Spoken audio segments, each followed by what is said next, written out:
This program is brought to you by Globus.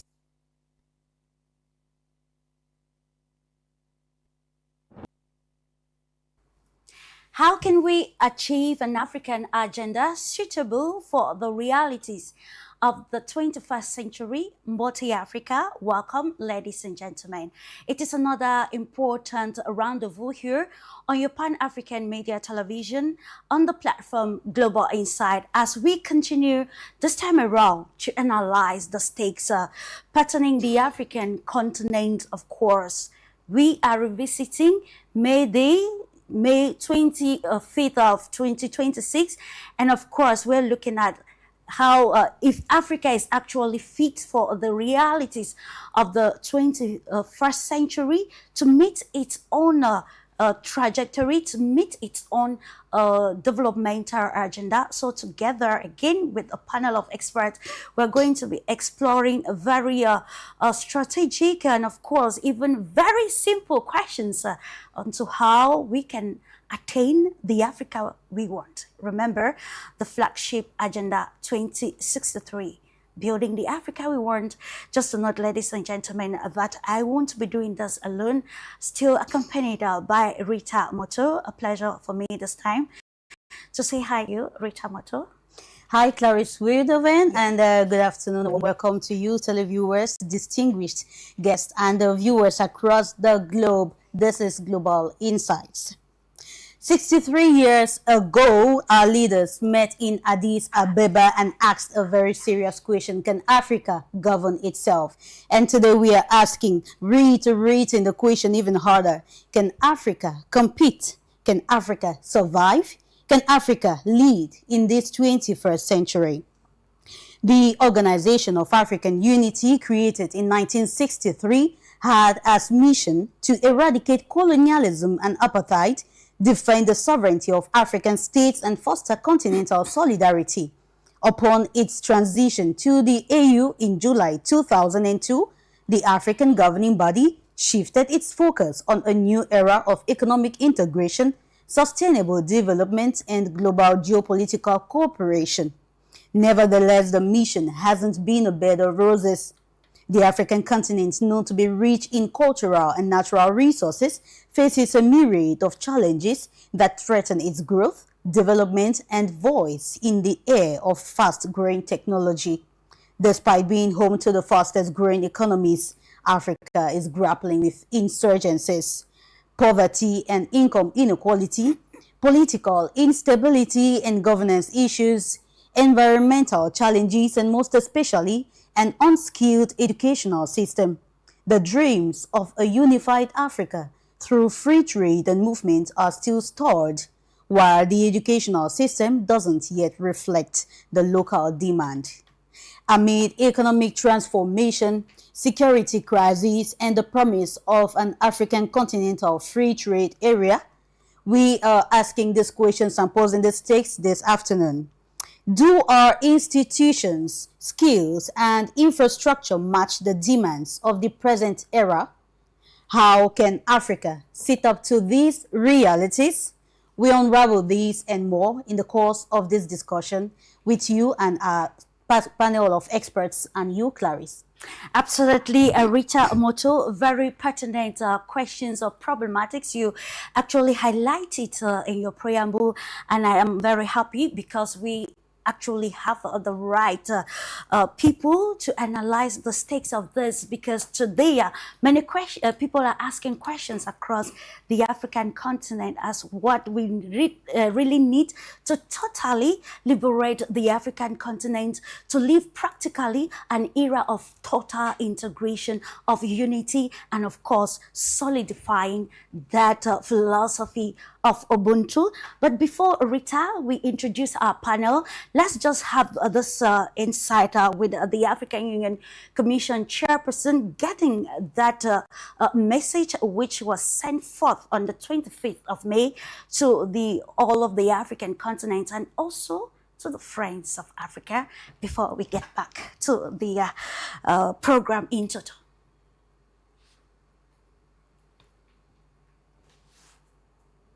Can we have the excerpts, please? Ladies and gentlemen, good morning.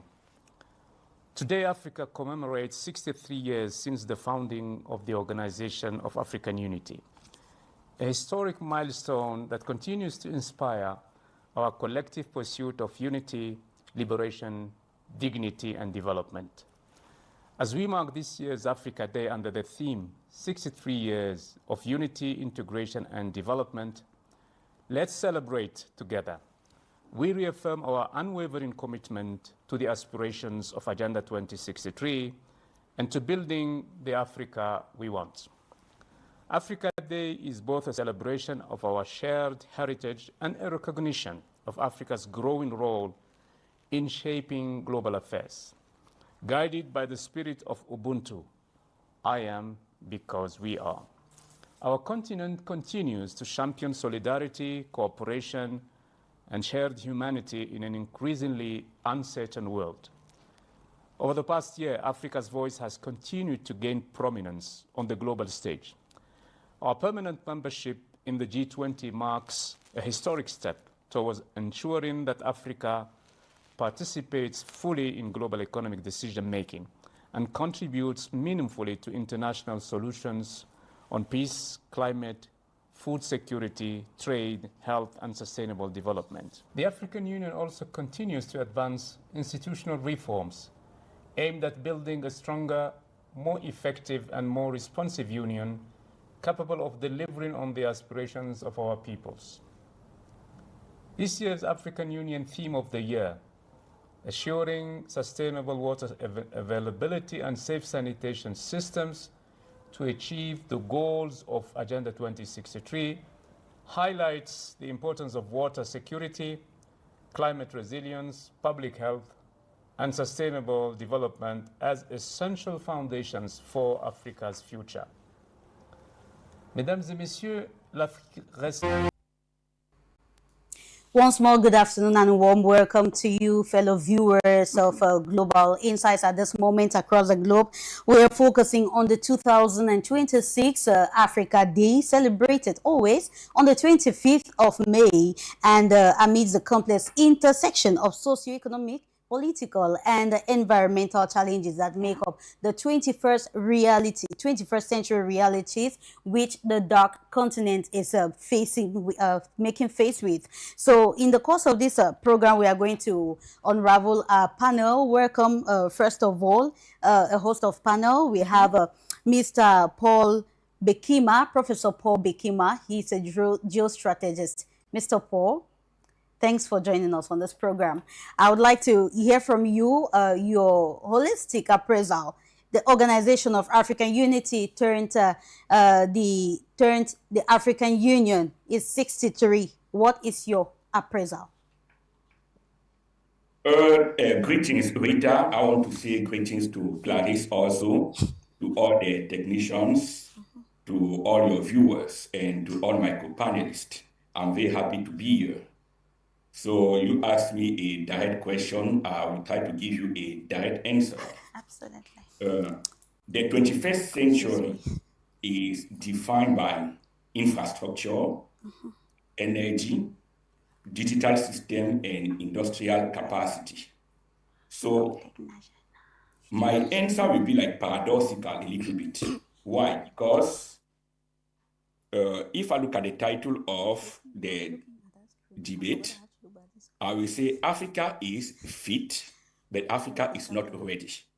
You see, it seems paradoxical, but it is true. Why? Because in terms of fitness, if you do a strategic analysis, you will establish very quickly that Africa has power, but Africa lacks structure. Why do I say Africa has power? Because in this multipolar age, Africa is coming with three very decisive endowments. Number one, Africa has natural resources of global strategic values. That's the first thing. Number two, Africa has youth. This means a young and expanding population. Number three, Africa had what they call a rapidly growing engineering base. Why is this important? Is because if you look at almost all the countries in Africa and you analyze the number of engineers per capita, you will see that that number is superior to what the United States had when they were ascending to industrial revolution. Therefore, we have those strengths. But the problem is that those strengths are latent, they are potential, they are not yet converted into something actionable. Why? Because we have a problem of organization. We are not organized. So our goal is to increase the organizational capacity, what I would call the system capital. It is that system capital that will help us not to be a resource corridor as we have always been, but to be a major player in the era that is just opening. So maybe that's my first take. I'll come back and maybe elaborate more. Thank you. Absolutely. Thank you so much, Mr. Paul Bekema. Of course, we are going to understand why Africa is ready but not fit enough. The answer will actually be here on a Global Insider. Let's make our next stopper in Tunisia. And we're glad to welcome you this day. Najet Zamori, co-chair, Tunisia League for the Defense of Human Rights. Of course, building the Africa we want, and of course, ensuring a sustainable and inclusive development. It is imperative to put together all the stakes that will make Africa greater. So let's get your appraisal or holistic interpretation of the Africa Day and its importance in this very complex multipolar society. Dear Najet. Yeah, I want to say, let's make Africa great again. So, as Trump says to United States. So, yeah, good afternoon, Clarisse. Good afternoon, Rita. Good afternoon, everyone here from Africa. Thank you for giving me the floor. Yeah, so the answer is complex, but I will try to go straight to the point. 63 years after the creation of the Organization of African Unity in 63 and more than 2 decades after the transition to the African Union, we are invited to ask an, let's say, an uncomfortable but necessary question. Has Africa really transformed political independence into real sovereignty, prosperity, and security for its people? On one hand, Africa has undeniable achievements. So I agree with the former speaker. Liberation movement succeeded in dismantling colonial rule and apartheid systems. Regional institutions have expanded, right? African voices are now increasingly present in global debates. The African Continental Free Trade Area represents maybe one of the most ambitious economic integration projects in the world. Trade figures show important progress. Intra-African trade increased significantly in recent years, and the number of AFCFTA certificates of origin rose dramatically. This demonstrates political will and growing economic connectivity. But at the same time, implementation gaps remain enormous. You know very well, Clarisse, I'm very honest and I don't want to give really a false picture. So there is usually but in my intervention. I want to be honest. Because despite progress, intra-African trade still remains below its full potential. Borders, for example, remain difficult, infrastructure insufficient, and many African economies continue exporting raw materials while importing finished products, even in Tunisia. The dream of African economic integration cannot succeed if dependency patterns remain unchanged. So the question, therefore, is not whether Africa has resources. The question is whether Africa can transform those resources into shared prosperity, industrialization, and economic sovereignty. And thank you. Very imperative questions to ask Rita. Yeah, it's important to know it's not about Africa owning those resources, but can they transform? Can they transform and make use of these resources? We're going to discover this in the course of the program. Let's leave from Tunisia to Nigeria to meet Ms. Buduka Ade, a senior security expert. Mrs. Ade, welcome to the show. And we would like to know from you, what's your whole appraisal of the Africa Day as we are celebrating 63?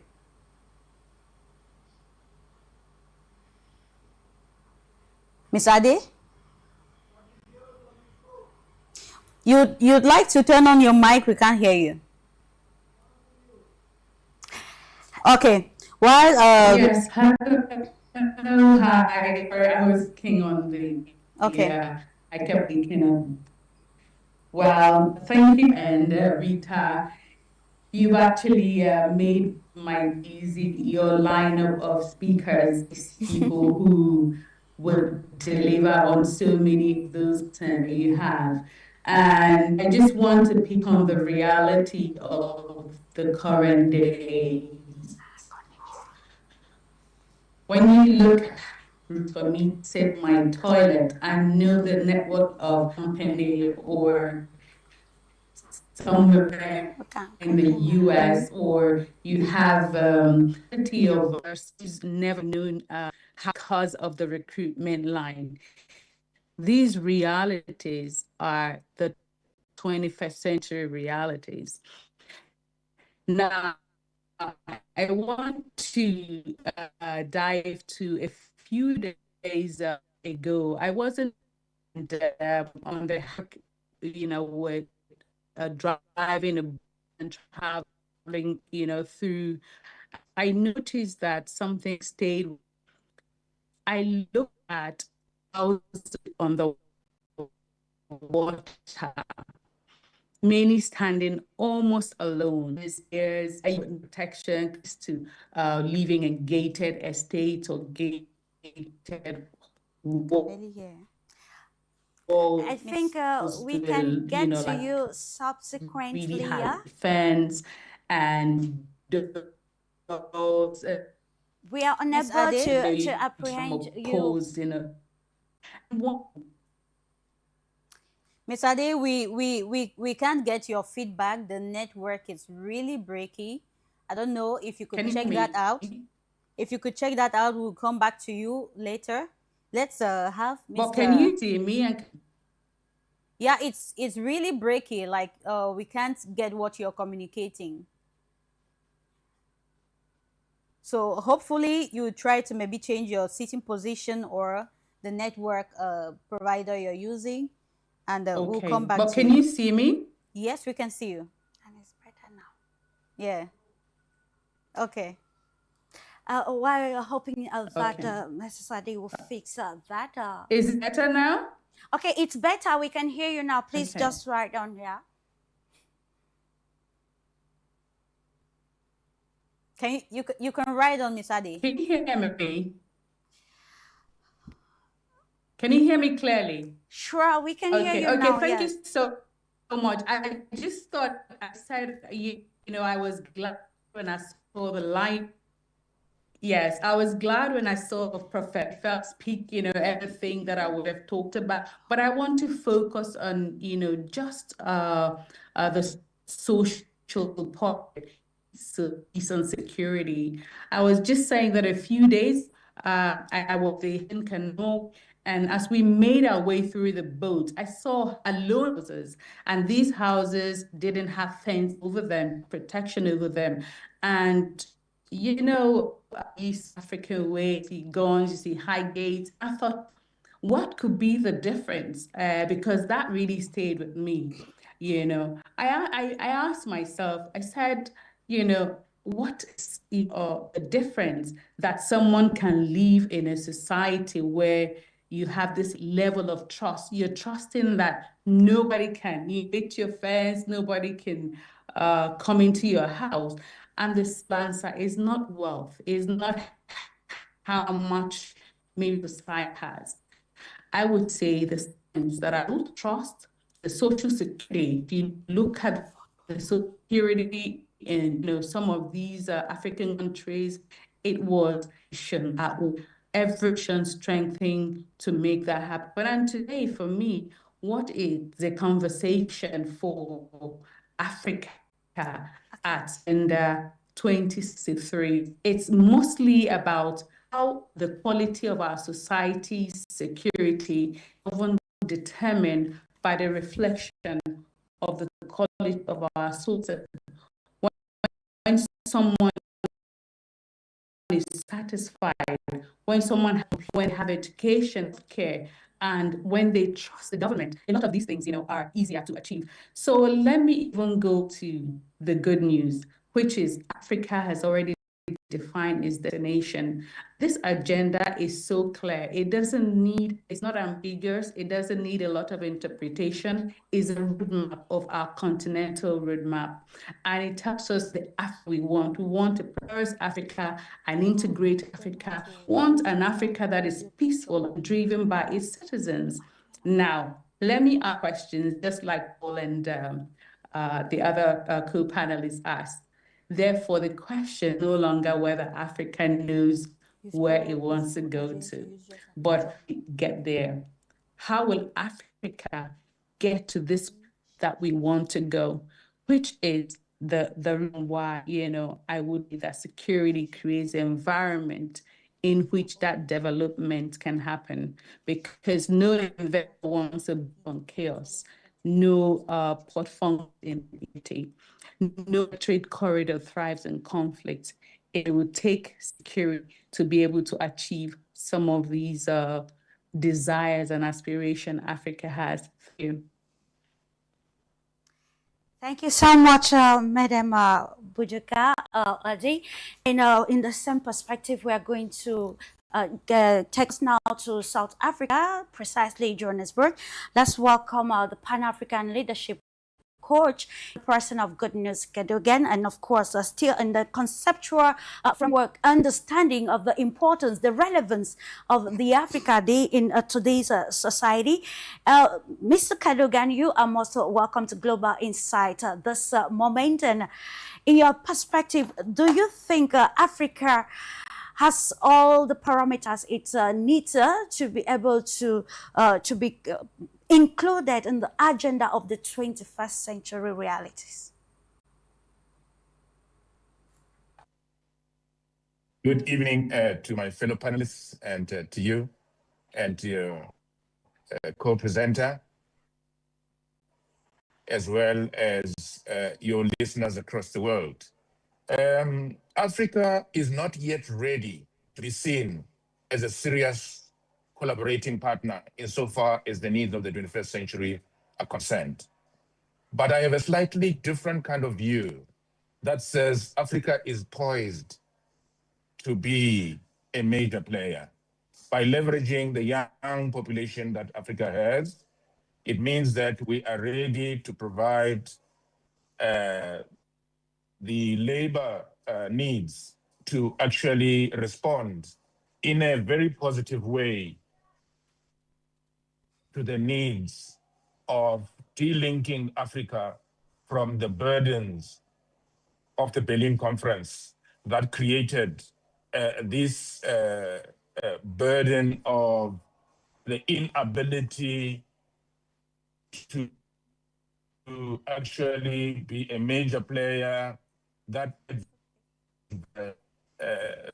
resources that we get out of the agri-based products.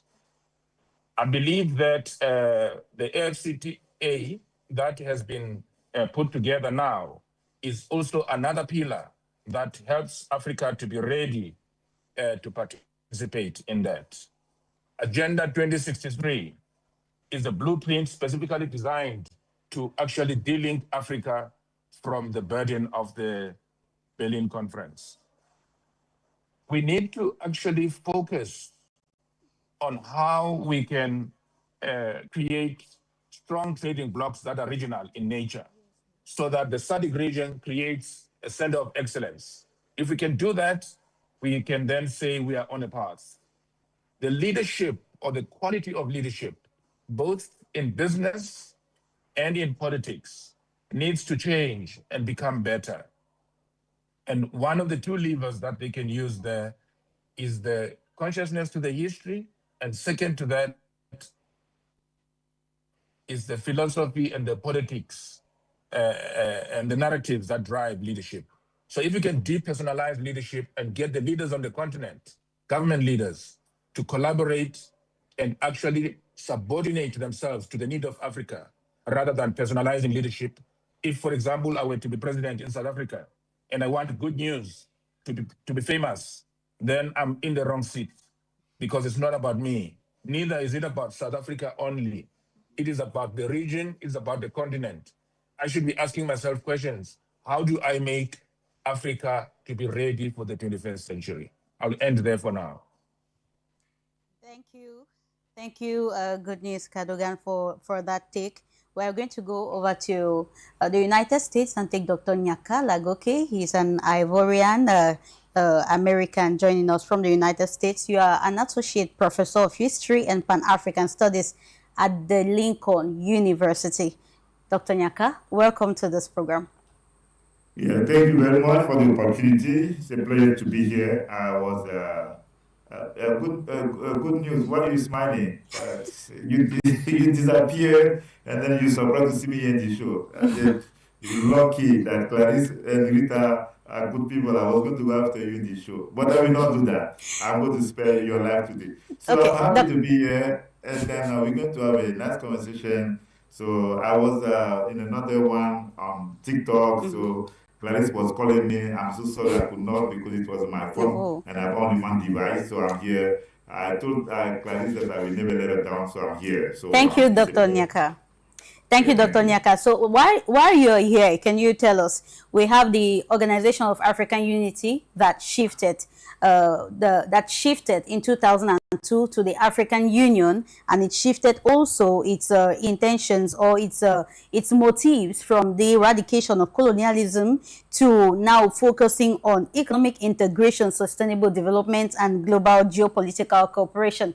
What can you say about the Africa Day of today? What can you say about the African continent, African Union of today, 63 years later?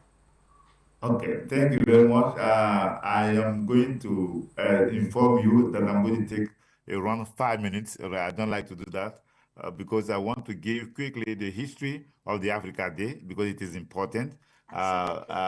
This is what we study. We want to be able to share that. Sure. And later on, I'm going to talk about specifically about your question that you asked. The first element that we need to know is that Africa Day in the beginning, it was not May the 25th.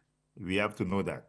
It was April 15, because Ghana, under the leadership of Kwame Nkrumah, organized two conferences in 1958. The first one was the Conference of Independent African States, and then it was from April 15 to April the 22nd. And then the second one was the conference, the All African People's Conference. The first one was for the leaders. The second one was for the leaders of political parties and union, youth, and women. So it was to mark the first day of the Conference of the Independent African States, April 15, that the leaders decided that Africa Day was going to be observed every April 15. And then the conference, the All African People's Conference that took place in December, endorsed the decision of the leaders. And then this is how, because it was the second conference of the All African People Conference took place in January 1916, Tunisia. This is how that conference, the All African People's Conference, was going to be celebrating around that conference, the Africa Day, April 15. In Russia, April 15 took place 1959. April 15, 1959 in America, In 1959 in England and in South Africa, people were celebrating Africa Day.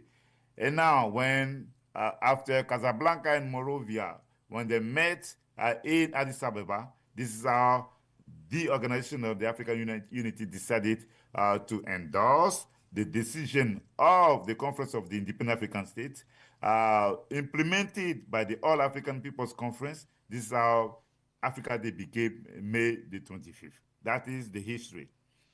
Now, one very important element when the Organization of African Unity was created in 1963, they had three very important objectives. First one, to end apartheid. Number two, to end colonialism. And number three, to promote regional economic integration. That in the series of the plans put together by the Organization of the African Unity, in 1980, they put into place the Lagos Plan of Action. 1991, they put into place the Treaty of Abuja. And in 2003, they put into place the New Economic Partnership for Africa's Development, NEPAD. And in 2013, they came with the Agenda 2063. One very important element that we have to know is that the Agenda 2063, and I think Rita was saying that, it's a beautiful program. Contrary to the previous ones, the Agenda 2063 claimed Pan-Africanism. That is very important. It was revolutionary. And thank you. And then we have to talk about Dr. Ndelamini Nkosana, who was the head of the commission, coming from the tradition of militancy of the ANC of South Africa. Then we saw that. Now, one thing that we did not see in the Agenda 2063 was that even though, like other plans, they were talking about the importance of culture, the Agenda 2063 did not propose an endogenous value system, even though it was promoted by South Africa, which is the Ubuntu philosophy that puts emphasis on humanism and African collectivism. So this is what I can say about the Organization of the African Unity. But today, we cannot say that if we want to rely exclusively on the leaders of the African countries, of course, the Agenda 2063 cannot be implemented the way it should. We need the involvement of the citizens, the involvement of the grassroots, and that link it has not been established, by the leaders. And then those who are not in the leadership position have not done enough in order to have a stronger connection with the leaders, so that in the spirit of the anti-apartheid movement, in the spirit of the All African People's Conference, in the spirit of the civil rights movement in the United States, we can really make people understand that pursuing the ideal of development in Africa, it is not just about developing, it is about struggle. And that we have not reached that level yet. So this is what I want to say, to start, Rita. Thank you. Thank you so much, Dr. Inyeka, for the introductory and relevant statement that actually brings us into understanding the history of the continent. And with that, all that has been said, it is imperative that we go to answer also very critical questions. According to some pundit, the development of Africa, the integration of Africa will remain something of theory if key questions are not asked and probably practical answers provided. And on this note, I'm coming to you, Mr. Bekima, to touch some sort of it's an economic question, because Africa has the resources, Africa has the human capital and other aspects. Of course, its voice is already heard at the international stage.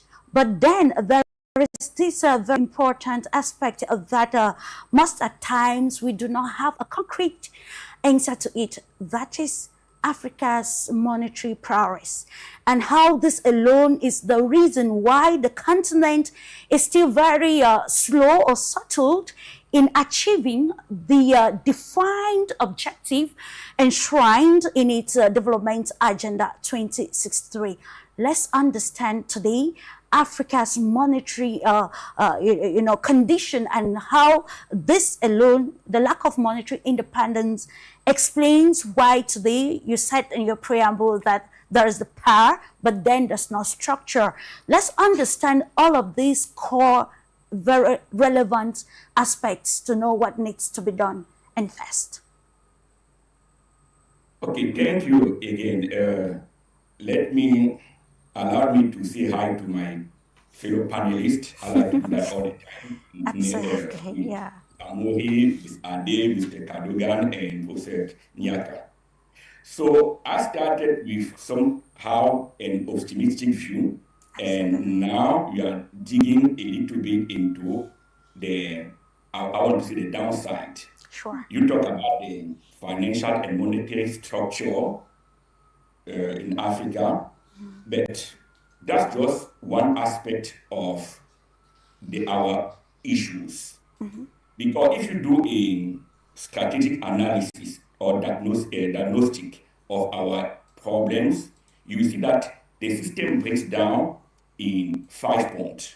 Okay. I want to focus only on the technical aspect, because we have experts in philosophy, Pan-Africanism, social study in the panel. So I will just talk about the technical aspect. Yeah. The first breakdown is coming in what they call weak technical governance. So you see, our ministry lacked engineers of high level, senior engineers. They don't use them well. So we don't even have what they call sovereign design bureau. That's the first part. The second one is what I will call fragmented engineering ecosystem. What does that mean?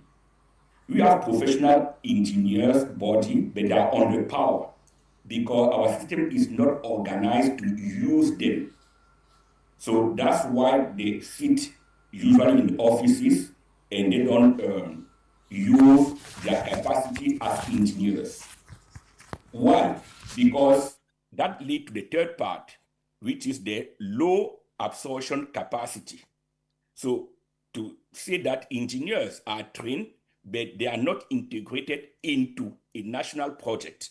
Why? Because we don't truly have a real national strategic project to develop. We say things, we write things on the paper, but they are not actionable. And number 4, we have a poor management architecture. That's why we always try to get foreign contractor for almost everything that we do. And the 5th pillar that is missing is the lack of continental harmonization. So I say our problem is not a problem of human capital. I say we have an organizational capacity. This means the ability to transform our human capital that we have into a national power.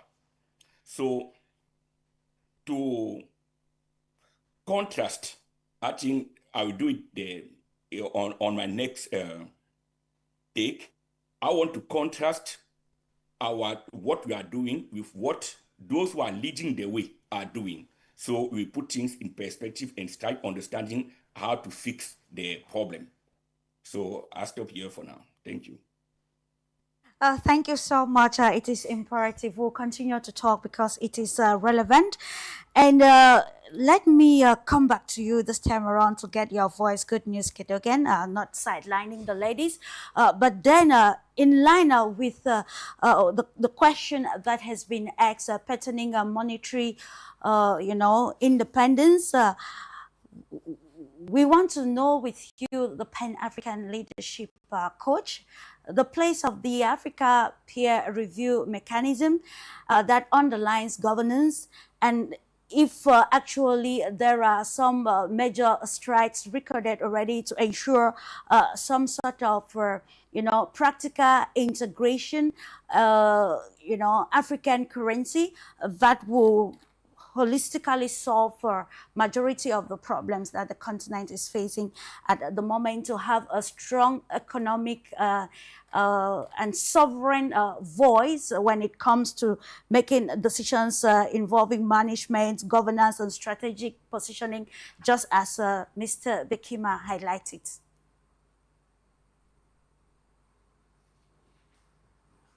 The African peer review mechanism was set up to create some harmonization around the political agenda for Africa, to also create harmonization around the philosophy that dominates the way in which leaders behave on the continent, so that in the end, we may have a single view of what governance looks like on the continent. That would also influence the happiness index, even though it's not mentioned like that. The happiness index of citizens in each of the African states, so that forced migration may also be diminished. In the end, this would then create harmony.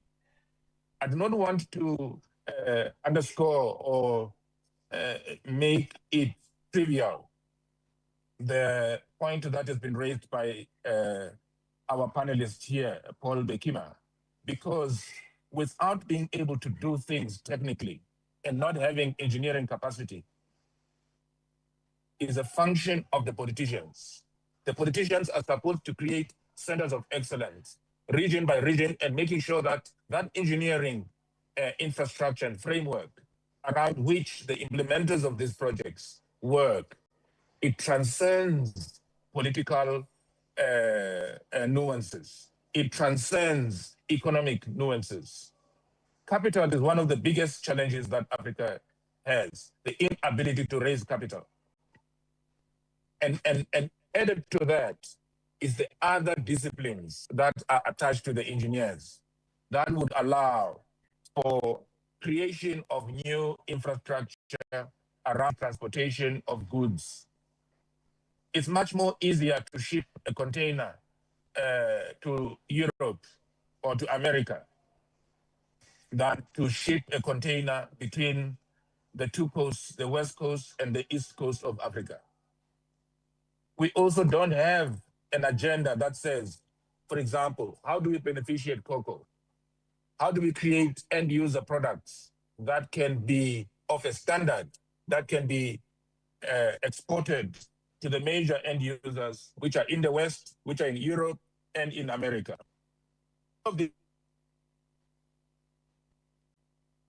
To say we have something that is held by a single audit mechanism that says whether I'm in Lesotho or I'm in Ghana or I'm in Kenya or I'm in Egypt, my experience of Africa should be almost the same. That would then build what I would refer to as the person-to-person relationship amongst Africans. Because the person-to-person relationship amongst Africans is important.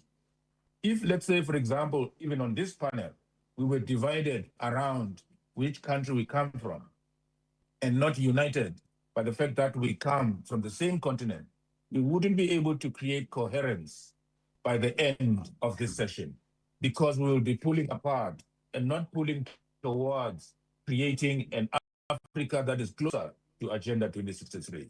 That's all I can say for now. Thank you, Mr. Good News. I will get to you, Ms. Najet, on we still remain in economics. Now we are talking of partnerships. How do we ensure that emerging international partnerships, such as the recent India-Africa and the Western alliance, prioritize local industrialization over resource extraction?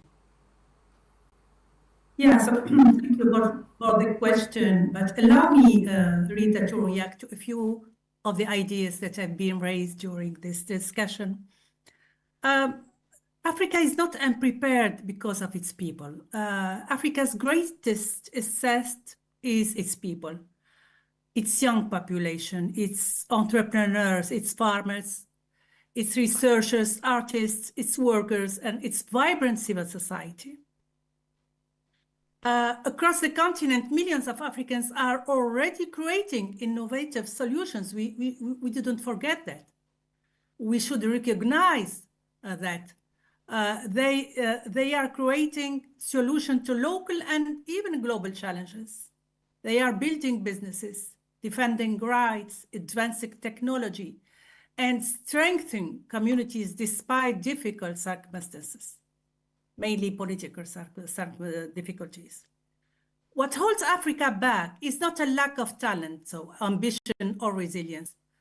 Rather, it is the persistence of structural inequalities, unfinished institutional reforms, governance deficits, and an international economic order that often reproduces dependency rather than partnership.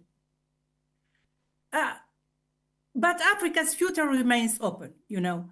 The next decades maybe will depend on whether African leadership can move beyond symbolic Pan-Africanism toward concrete transformation. What does it mean?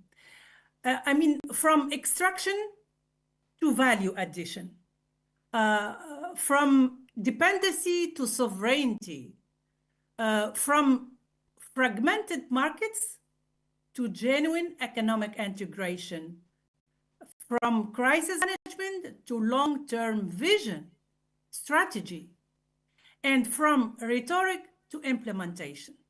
So the challenge is not simply to produce more growth or partnership with India or whatever, or Europe, or European Union, but to ensure that growth creates jobs in Africa, reduces inequalities, strengthens public services, and improves the lives of ordinary citizens. In my point of view, Africa's future also depends on whether it can harness the energy and creativity of its youth. Now, with nearly 60% of its population under the age of 25, the continent possesses an unprecedented demographic advantage.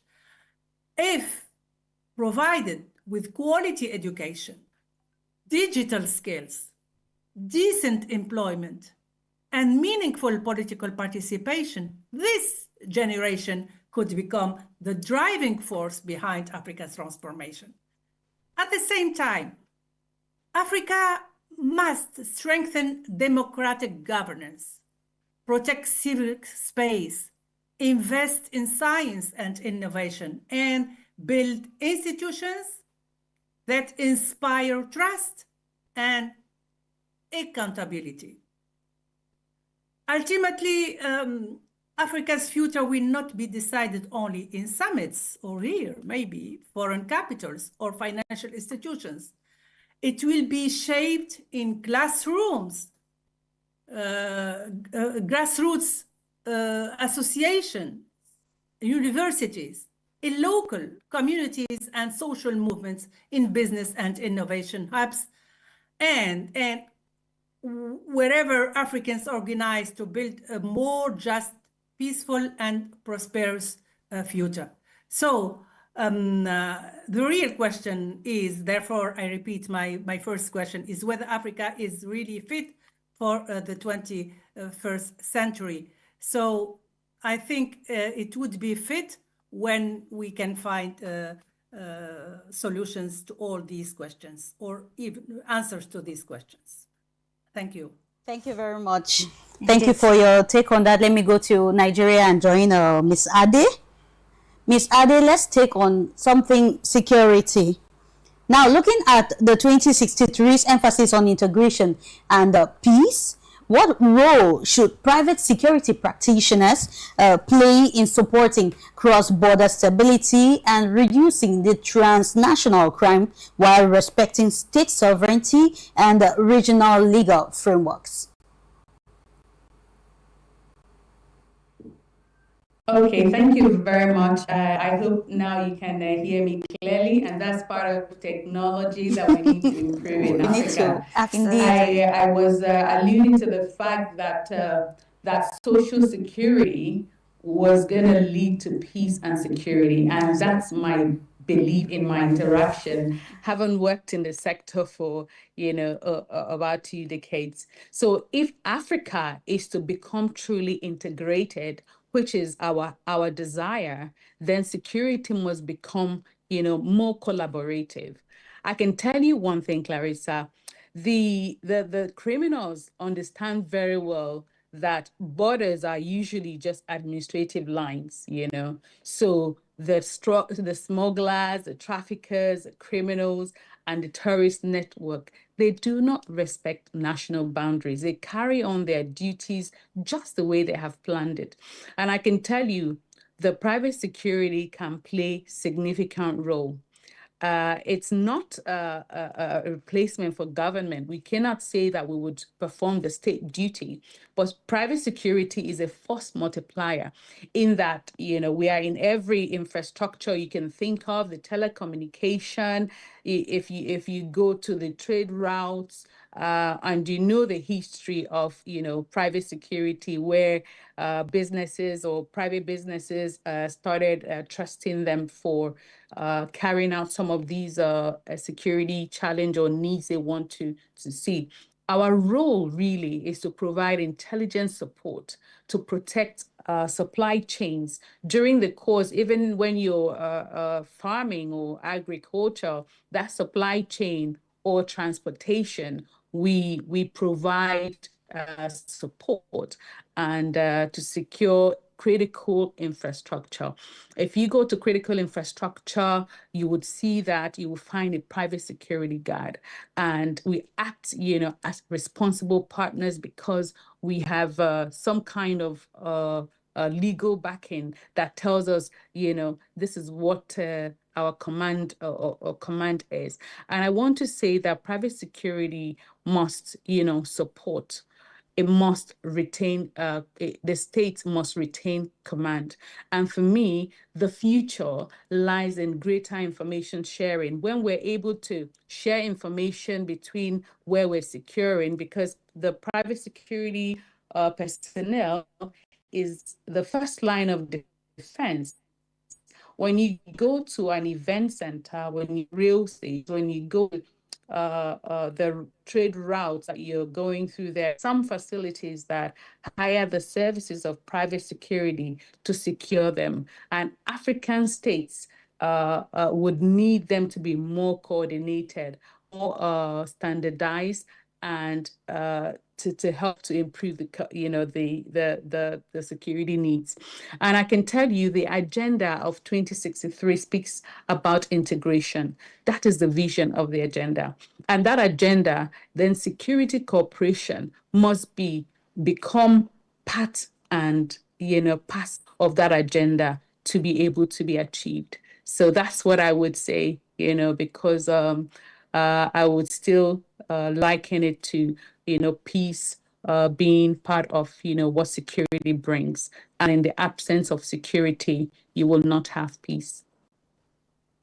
Absolutely, in the absence of security, Rita, you will not have peace, and that is why we'll stay with you, Mrs. Budeka, to emphasize, probably have you elaborate more on this aspect of social security and of what relevance it is to ensuring the total liberation of the African continent. Here we want to look at how this social security, if I understood it well, to probably put one of Africa's most valuable assets. We're looking at the young people, and according to statistics, in the coming years, Africa's population is supposed to increase by 2.5 I think billion, which is quite commendable, but then made up of very young people. So now, with the analysis that have been, on the table, patterning the place of young people, according to some pundits, young people have been used by politicians to meet political agendas, and the only probably inculcate young people when they want to politicize them or weaponize their grievances or maybe challenges for political gains. So let's try to maybe corroborate this social security, the place of the youth, and how we can leverage this to attain that unified and integrated continent that will fast track the trajectory of inclusive development, growth and development. Okay, so thank you very much.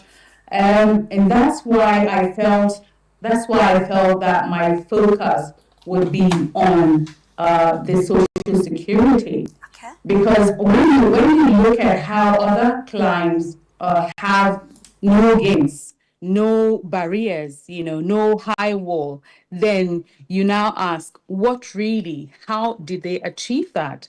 And the answer is not wealth. I can tell you, it's not because people have money, but it's because there were systems built and there is trust.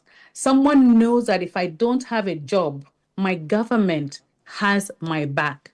Someone knows that if something is meets, at least the government will be able to take care of basic things. And that is what it is. Institutions that work. If we don't have institutions that work, this is what we're still going to go back to. I would say that, like the quality of society, if you really want to know the quality of a society's security, is often a reflection of their social security. Because if I'm taken care of, if I have job opportunity, if I have employment, if I have education, even if I have justice.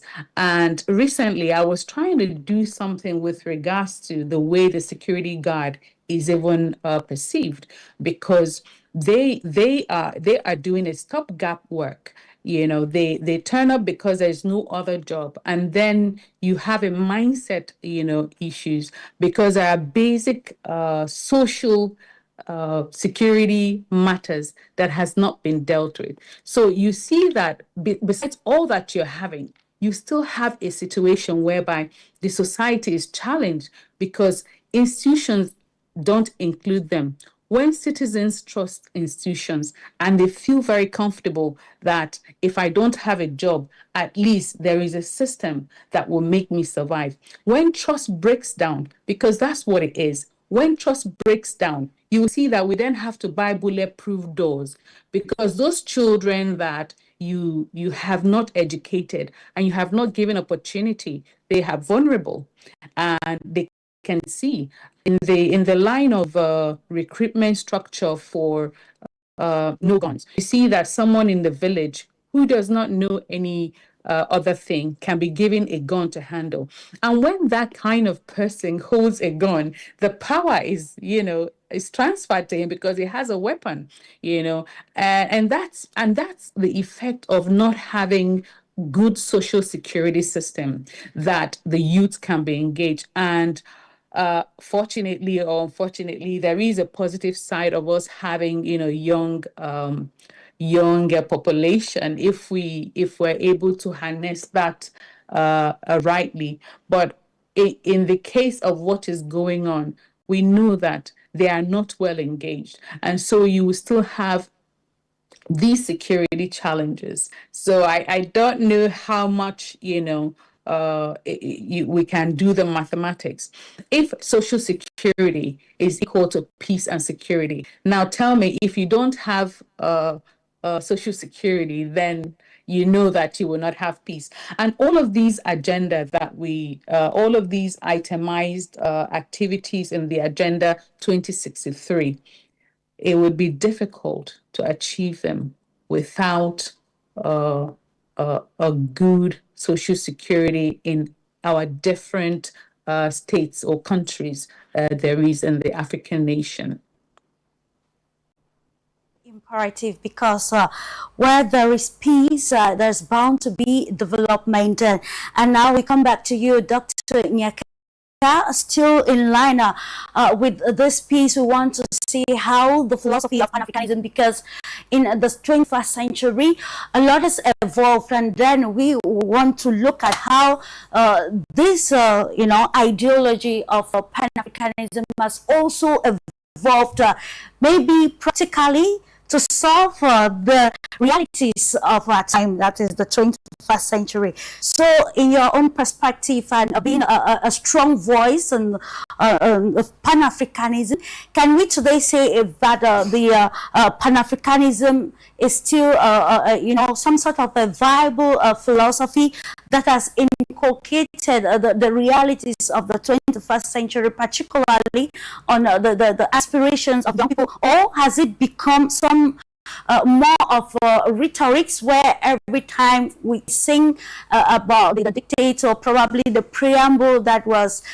brought forward by the founding fathers, we're talking about Kwame Nkrumah and the likes, that advocated for this strong Pan-Africanism, especially leading to political sovereignty. So let's look at it in today's context that is very complex, with a whole lot of power dynamics or power competition across the African continent, to see how this philosophy will lead to solving major problems, especially social problems of the African continent.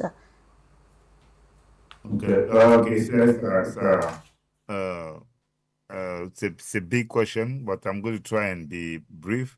First of all, Pan-Africanism is a reality.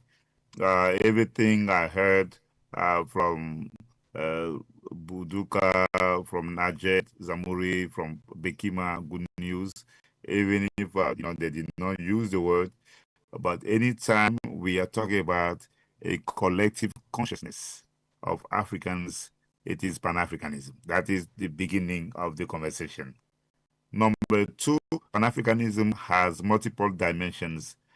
We have the political dimension, we have the economic dimension, the cultural, the social, and the cultural diplomacy dimension. So that's point number two. Today in the field of music, when we hear Jerusalem coming from South Africa, then it takes the entire continent of Africa. When people listen to the songs of what's his name? I forgot the name of my boy, Kiss Daniel in Nigeria, Buga dance, and then when people dance to the tune of Ivorian Coupé de Calais, this is Pan-Africanism.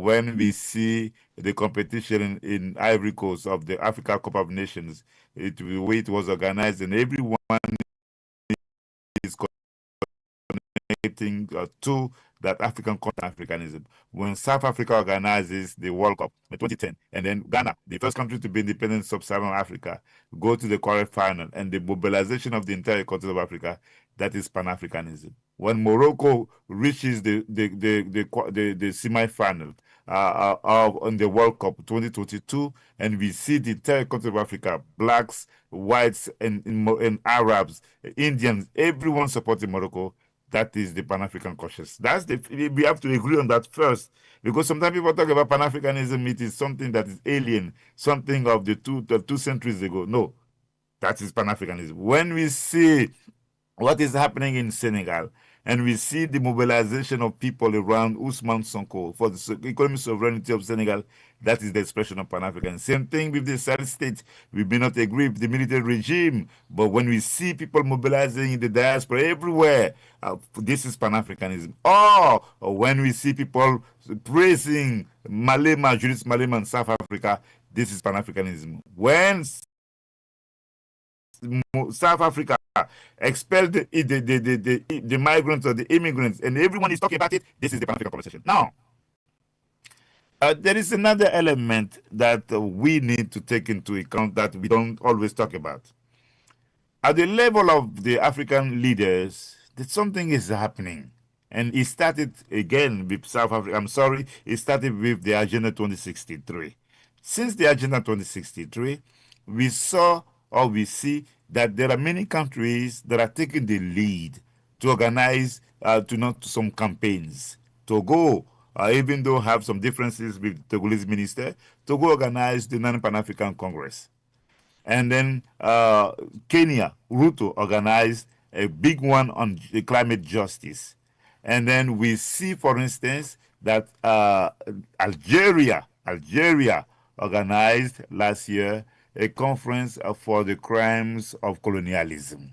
This is happening. We were not seeing that like 20 years ago. And then Ghana in 2023 organized a conference for reparations. And then the president of Ghana in 2025, John Mahamad Ramani, took that battle to the UN to make sure that slavery be considered the gravest crime against humanity. When those African leaders do not want to do exactly what the West wants in the war between the West and then Russia, and they go to Russia to a meeting with Vladimir Putin, that's an expression of independence. Now, at the grassroots levels, we saw the citizen movement in Burkina Faso that eventually led to the rise to power of Ibrahim Traoré. Same thing in Mali, a citizen movement in Senegal. The Pastef party is now in power in Senegal. So we see so many expressions about reparations, about the military bases, and about economic sovereignty, which were launched in our lifetime by Julius Malema from South Africa. And today, everyone is talking about economic sovereignty. That is the expression of Pan-Africanism. Of course, we are not there yet, but these are progress that we are witnessing, and we are part of that process. And I want to talk about economic sovereignty. And I know somebody was talking about security. It's a very important point. But the economic sovereignty of Africa. And this, I'm going to be a little bit different. There is a Nigerian guy. His name is Aliko Dangote. They say he is the richest man in Africa.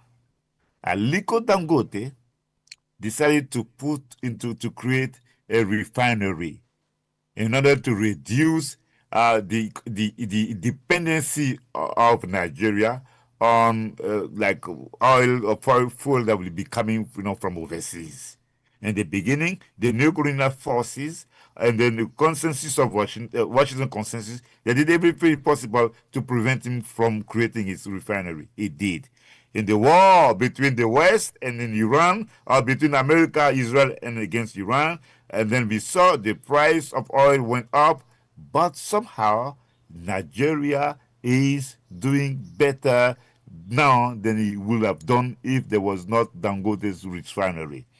And then that refinery is selling oil to Tanzania, based on my research, Tanzania, and then to Ivory Coast of Alassane Ouattara, the president who seemed to be the puppet of neocolonialism, to Ghana, to Cameroon.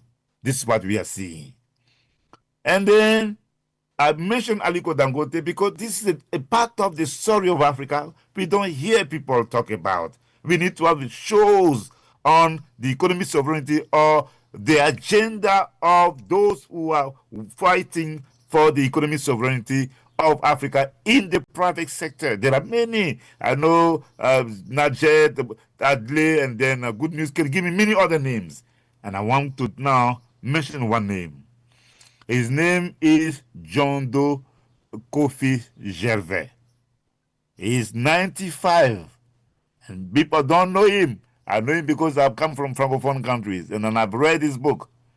He was the one, with the support of Mr. Lawson, who was working for the Chamber of Commerce of Nigeria in the 80s. In the line of the creation of ECOWAS, they created EcoBank.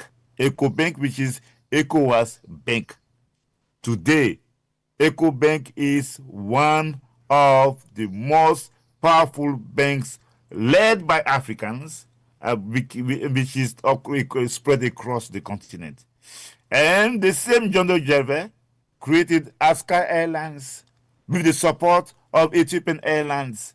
And then Aska Airlines is still there. It is functioning. It is the private sector, something controlled by Africans. There are many examples like that we can have. What we want people to understand, it is not always about the leaders who are not doing the right thing.